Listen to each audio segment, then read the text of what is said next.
Ayun oh. Ayan, si Buddy ang ano natin, driver ngayon. Shout out mga kadiskarte. Shout out. Eh kasi hindi tayo makapag-drive ngayon kasi ayan, meron tayong konting injury.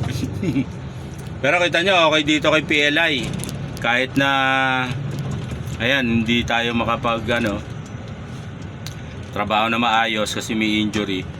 Pero tuloy pa rin tayong pinapapasok at siyempre may sahod tayo. Ayan, sasama-sama lang tayo sa mga kabady natin, mag-a-assist tayo. 'Di ba? Tuloy yung arawan natin. Yung kagandahan dito, 'di ba, buddy? Sa iba 'yun, wala na, absent ka na noon. Wala na. Gutom. 'Di ba? Pero dito kay PLI, tingnan niyo. Tuloy lang ang pasok.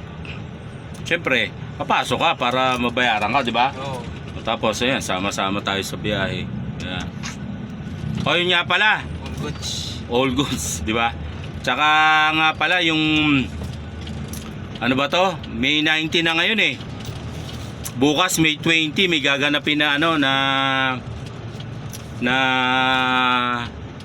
hiring doon sa ano Bataan. Sa Limay Bataan for North Luzon deployment yun.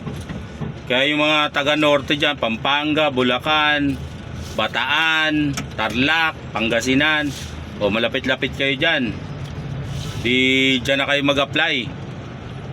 Doon gaganapin nyo May 20 alas 8, doon na kayo. Dalhin nyo na yung mga requirements nyo. Tapos doon gaganapin nyo sa may Limay Bataan, sa may Petron.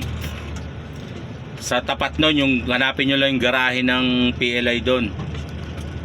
Tapos for further information, i-search nyo yung PLI drivers para makita nyo yung mga information. No, kasi di ba ginaganap yung hiring dyan sa C5, di ba, buddy? Ngayon dun sa ano, mag-ano sila doon, 1 day lang yun, samantalahin nyo na kung taga norte kayo.